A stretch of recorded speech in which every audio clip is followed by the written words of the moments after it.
व्रत त्योहार कथा subscribe this channel, press the bell icon.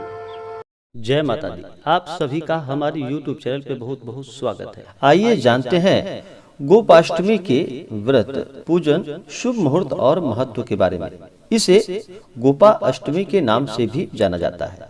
Gopashtami के दिन इस दिन गाय माता की पूजा की जाती है और इस दिन साथ में भगवान श्री कृष्ण का भी पूजन किया जाता है, जिससे सभी प्रकार के सुख और समृद्धि की प्राप्ति होती है। गोपाष्टमी के दिन विशेष करके गौ माता का पूजन करने से, उनका चरण धूलि लेने से सुख और सौभाग्य की प्राप्ति होती है। इस बार गोपाष्टमी का व्रत 12 नवंबर 2021 दिन शुक्रवार को मनाया जाएगा। इस दिन जो भी जातक, जो भी भक्त सच्ची श्रद्धा के साथ गौ माता का पूजन करते हैं, उन्हें चारा खिलाते हैं, उनकी आरती उतारते हैं, उनकी परिक्रमा करते हैं, इससे सुख और समृद्धि की प्राप्ति होती है। भगवान श्री कृष्ण एवं भाई बलराम दोनों का ही बचपन गोकुल में बीता था।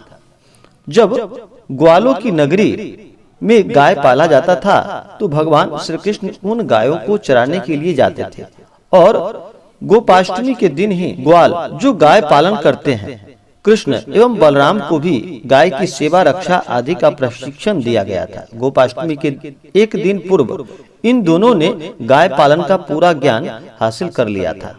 हिंदू धर्म में गाय को माता का स्थान दिया गया है। गाय में सभी देवताओं का वास माना गया है, क्योंकि जैसे एक माँ का हृदय कोमल होता है, वैसे ही गौ माता का होता है। जैसे एक माँ अपने बच्चे को हर स्थिति में सुख देती है, वैसे ही गौ भी मनुष्य जाति को लाभ ही प्रदान करता है।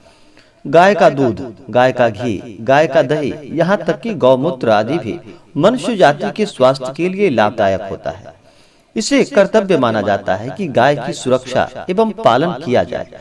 गोपाष्टमी हमें इस बात का संकेत भी देती है कि पुरातन युग में जब स्वयं भगवान श्री कृष्ण ने गौ माता की सेवा की थी, तो हम तो कलयुग के मनुष्य हैं।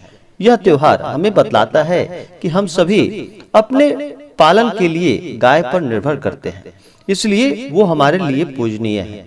सभी जीव जंतु वातावरण को संतुलित रखने के लिए उत्तरदायी है।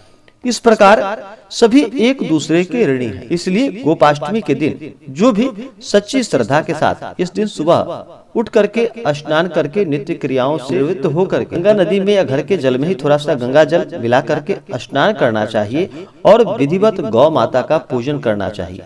इस दिन गौ और गौ के बछड़ा सहित उन्हें अच्छे से स्नान करा करके उनका श्रृंगार करना चाहिए।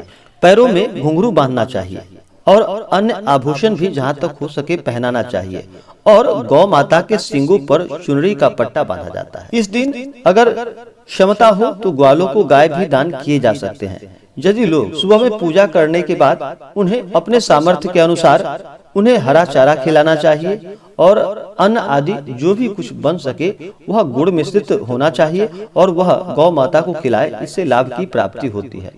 सुबह और शाम के वक्त गोपाष्टमी के दिन इस दिन गौ माता का पूजन करना चाहिए और शाम को जब गाय लौट करके आती हैं चरने के बाद, तो उस समय भी गौ माता का विधिवत पूजन करके उनकी आरती उतारनी चाहिए और उनके चरण का धूल अवश्य ही अपने माथे पे लगाना चाहिए।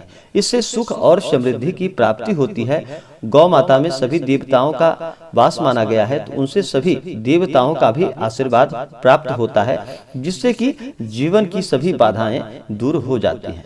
तो आइए जानते हैं गोपाष्टमी के शुभ मुहूर्त के बारे में। शुभ मुहूर्त के अनुसार आप पूजन करें तो लाभकारी होगा। गोपाष्टमी का व्रत कार्तिक माह शुक्ल पक्ष अष्टमी तिथि को मनाया जाता है। तो अष्टमी तिथि प्रारंभ समय 11 नवंबर 2021 दिन गुरुवार सुबह 6:51 और अष्टमी तिथि की समाप्ति होगी 13 नवंबर 2001 को सुबह 5:50 गोपाष्टमी का व्रत 12 नवंबर 2021 दिन शुक्रवार को मनाया जाएगा। इस दिन ध्रुव योग होगा, जो कि अगले दिन सुबह 5:15 तक होगा।